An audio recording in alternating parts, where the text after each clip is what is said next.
Alrighty, welcome back, ladies and gentlemen, to the Chupacabra's lair.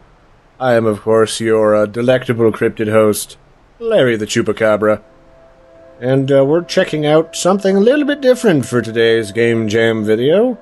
Rather than something shooty, we've got something a little bit more procedurally generated for the Proc Jam. And, the Proc Jam, of course, is a an entire game jam all about procedurally generated games or tools. You could have the option of creating a game with the optional theme attached to the game jam, and it has to have something procedurally generated, whether it be the terrain or the character personalities or the enemies or the landscape. I think I said that. Just anything you can really think of that fits in with that. Alternatively, if that's not quite your jam for a game jam, you can also do something that makes life a little bit easier for another indie developer. You can make a tool that generates backgrounds, that grabs and meshes together sprites, or maybe develops sound. That's a tool that I saw. So the first game that we're looking at today, or the first procedurally generated thingamabob, is Meadows by Tom Null Pointer, which is, it's a little environment built out of Unity that randomly spawns you in a little island with some ground full of lovely grass, and oftentimes some big sprinky stones, and of course some lovely ambiance in the background. And as I've been talking and chittering and chattering, we've gotten some new companions here on our island. We've gotten various flora and fauna made out of, procedurally generated geometric bits, and they all kind of look different. And I think that's cool. So we've got a randomly generated piece of environment, and then of course we've got these randomly generated plants that sort of grow up out of the ground while you're playing. That's a pretty spiffy, if I don't say so myself, as I do. I think it's kind of neat. And this is sort of the kind of environment that I would almost expect to see a Shadow of the Colossus inspired game.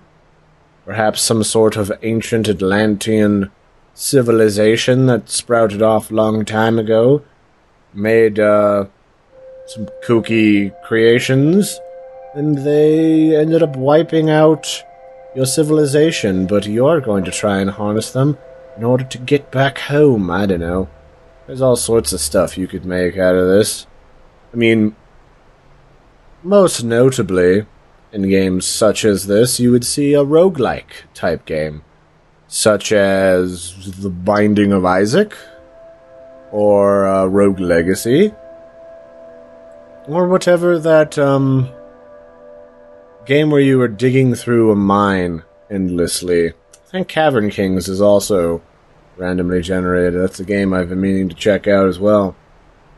So even now, as I'm kind of running around, it looks like some of the trees and the fauna are actually still growing, because I don't remember seeing this initially. But I could be wrong. There's just all sorts of stuff going on here. Alrighty, so this is a touch different. There's some slightly different rocky mountains for us to take a look at. Still that lovely ambiance. And if there is a game I could say that this really reminds me of, out of all the other games in the widdly wide world, I don't know if you guys have ever played it, but somewhere out there in the wilds is an indie game called Proteus. Proteus is a game that's all about experiencing nature in a procedurally generated world.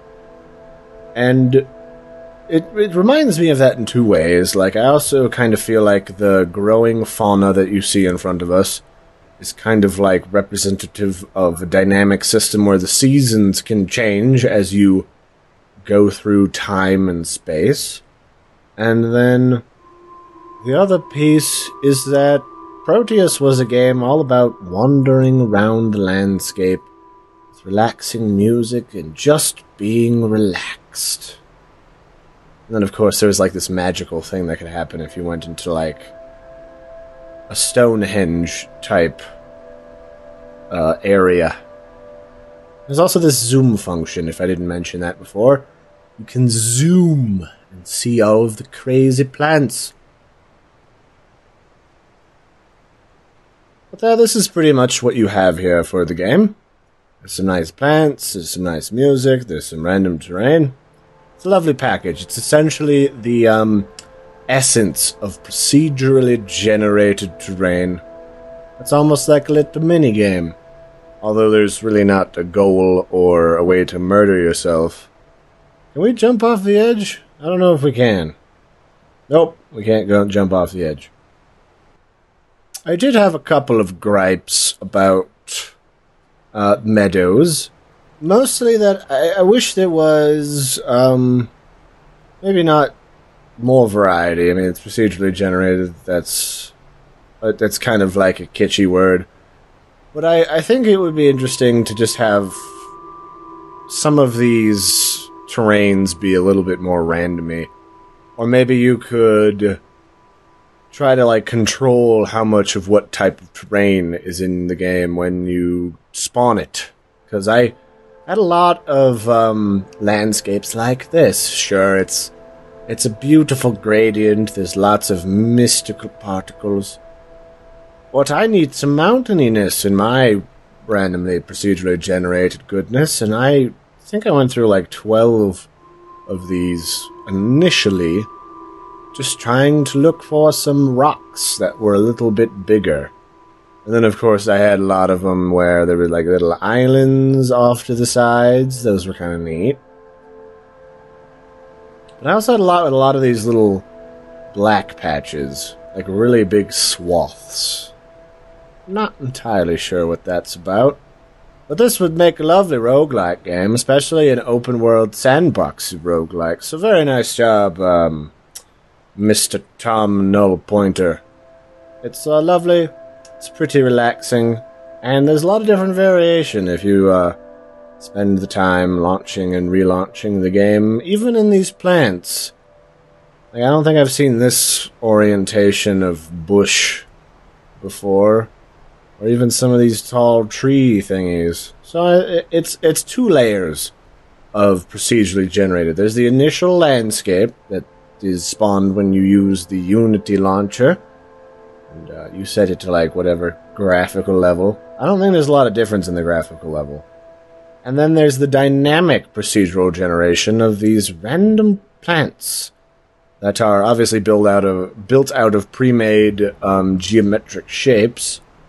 But the fact that they animate in as you fiddle around is kind of cool. Nice work. Alrighty, next up we've got Subspace 54 by Kris Development. And this was a little confusing at first. We've got our top-down perspective here to kind of get a lay of the battlefield. And then up here in this corner we've got a first-person perspective, so we can get a feeling for where all the other ships are. We're in some sort of grand intergalactic conflict. Or at least I take it that's what it is. This could be Space Olympics with robots and ships and explosions and all sorts of gook like that. And we've got to fight off the red ships, and sometimes there's green ships, and I'm a big blue ship. It's like a carrier ship or something. And what we do is we just shoot stuff in this randomly generated environment. Just kind of different arrangements of space stations. Possibly in the future it could be different arrangements of like asteroids or interstellar bodies that you can fight around.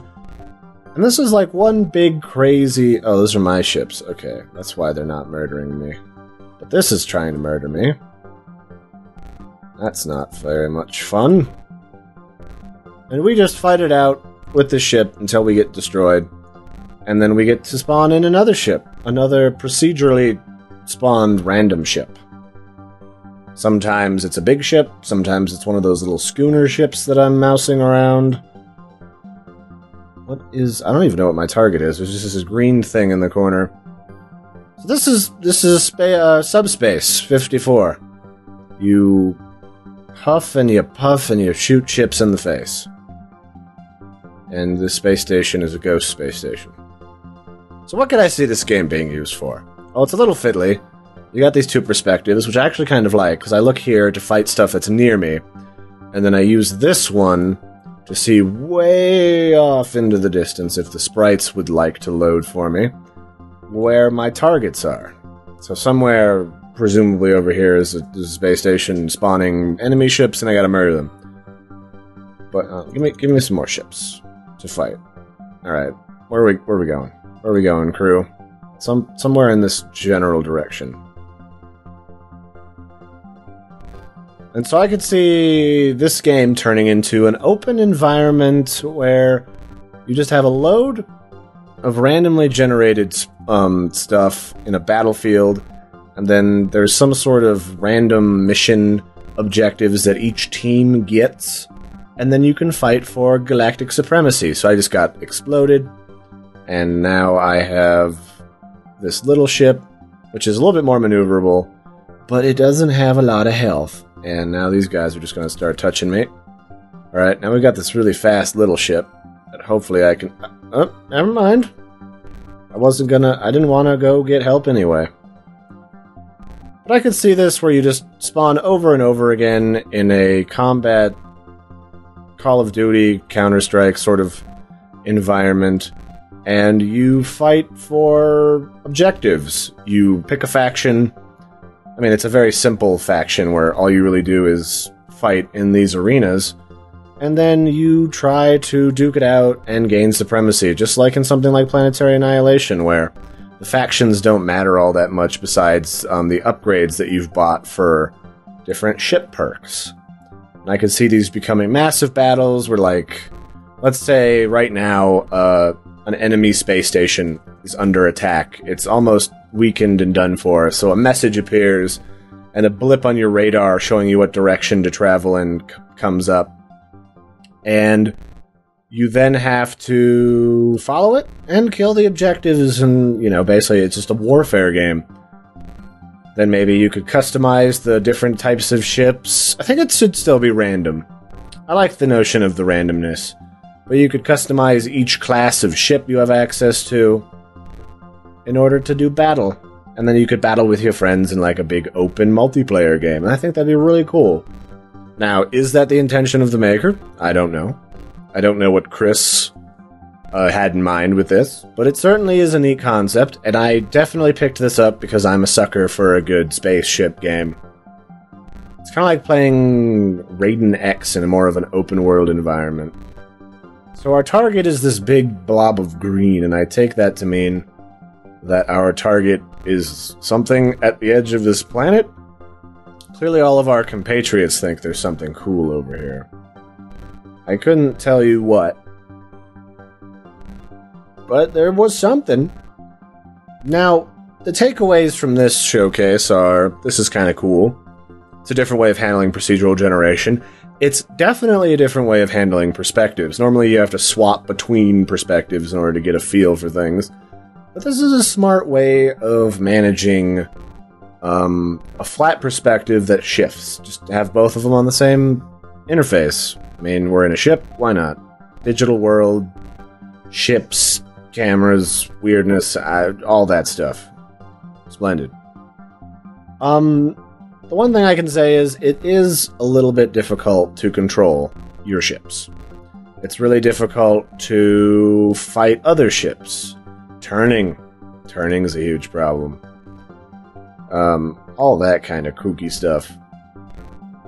So maybe like refining things so that each ship has a different type of weapon, so that maybe little ships are the ones that can fire a lot to kind of compensate for their lack of size and health and all that kooky goodness.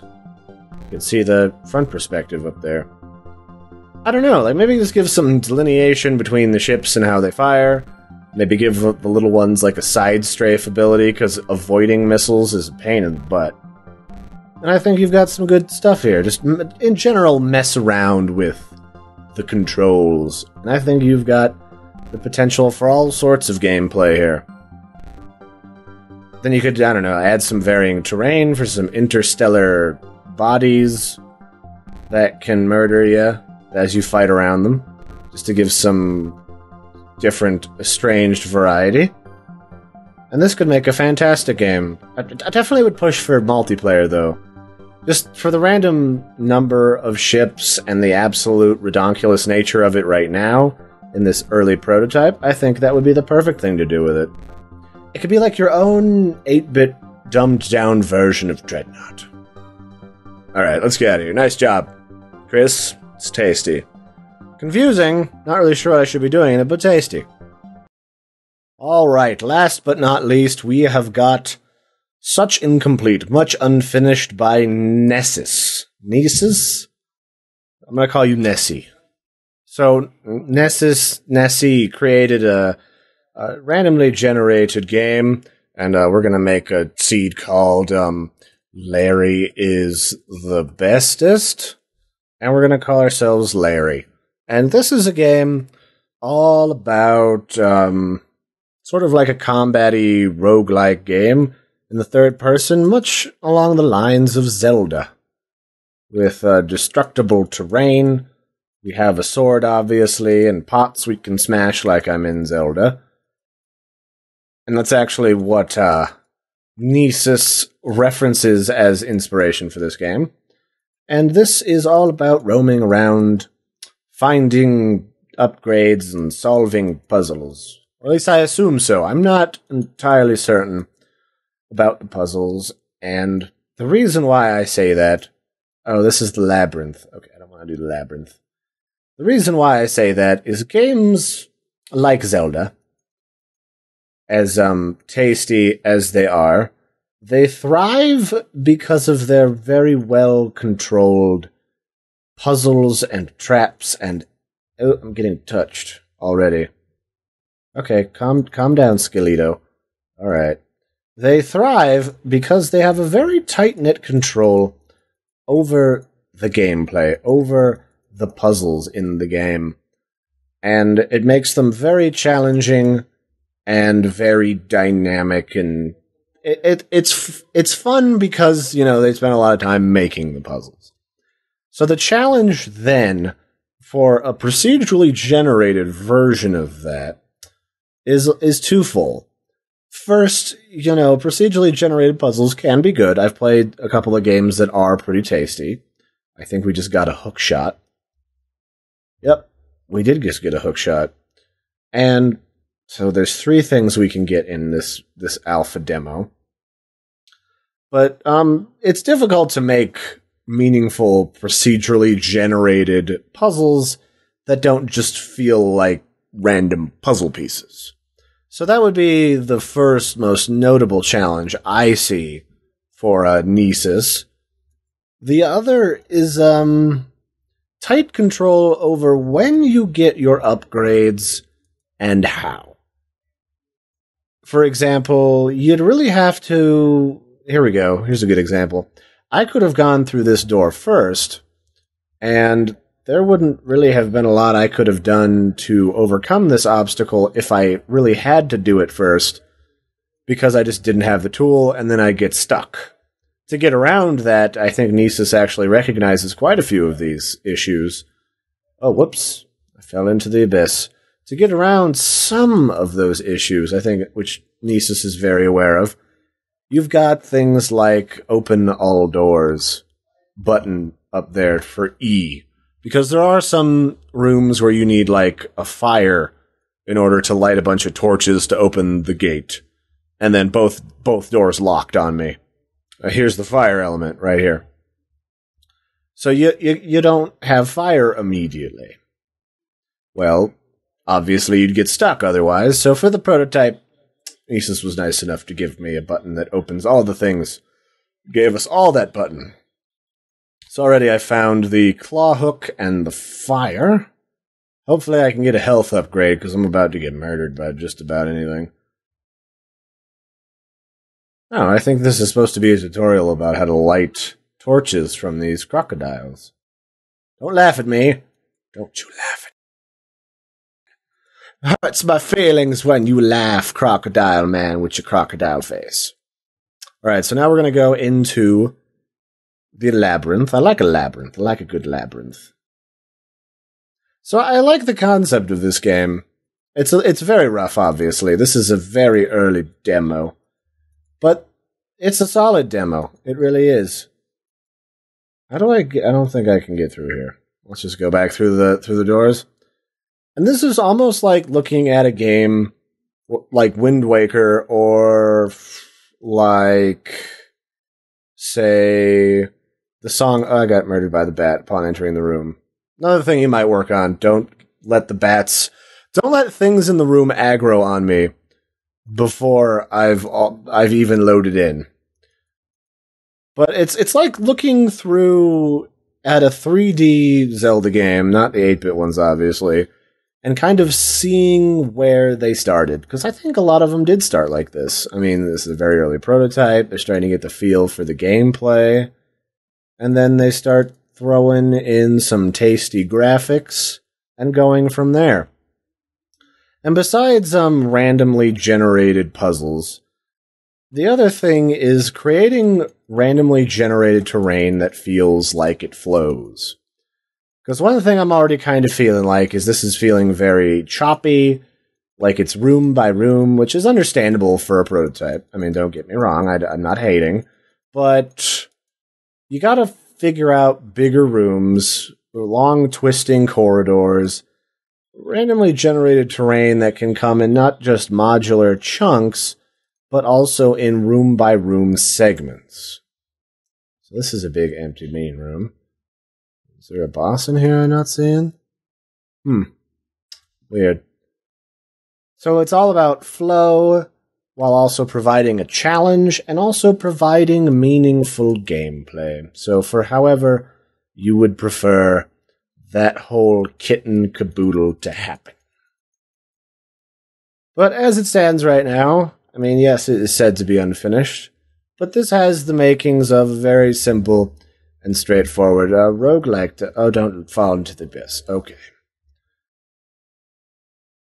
So I'd be interested to see where this goes. Right now, not a lot to say. It certainly is procedurally generated. However, I mean, it's procedurally generated. Each of these rooms in these hallways is randomized. Yet, at the same time, there is a little bit of sameness to it. Which is, one of these corridors is going to lead to a labyrinth. One of these corridors is going to lead to that weird room with the spikes. And one of them is going to lead to just, stuff that wants to murder you, and then an upgrade. And this was that room I was talking about with the torches, where you can't do anything with it. Although it didn't lock me in this time. So the solution is just to hit E and cheat, because it's an alpha. And in here is a pedestal. Right-click to leave a message to other adventurers. Glenn. Hello from the Chupacabra's lair. Okay, I have left a message for other players, and that's kind of cool. Now other people can see that when they enter the lobby. So this is very rough. I'm not really sure what feedback to give you, Mr. Nesis. You obviously yourself said that it was not completed. But I think it has a lot of the hallmarks, so, just be careful of some of those things that I noted at the start of this little playthrough. And if you do need more development on this, it should be all types of tasty stuff. Puzzles are tricky to randomly generate. So maybe you just end up creating a few handmade ones along with some random ones to share with people. Oh, hello, Lara. You're pretty happy with how well this worked. It's very nice. Who else has left us a message? No message here. liking this game. Good luck with the bats. Okay. Well, you got some other great feedback. That's it for this showcase, everybody. I've been your host, Larry the Chupacabra. If you enjoyed this series, don't forget to like and subscribe for more delectable adventures. And over the course of the coming days and couple of weeks, I'm going to be continuing to do coverage for the Procedurally Generated Game Jam. It's a little bit tricky, because not all of these things are games, obviously. And sometimes, I either can't get a game to work, or I'm just not really sure what to say. So we just kind of take a look-see. So until next time, I've been your host, Larry the Chupacabra. Again, be sure to like and subscribe, because it helps me out a whole bunch. And I will catch you next time. Have a good one, everybody. Don't you laugh. Don't you laugh, Mr. Skellington. Alligator mouth.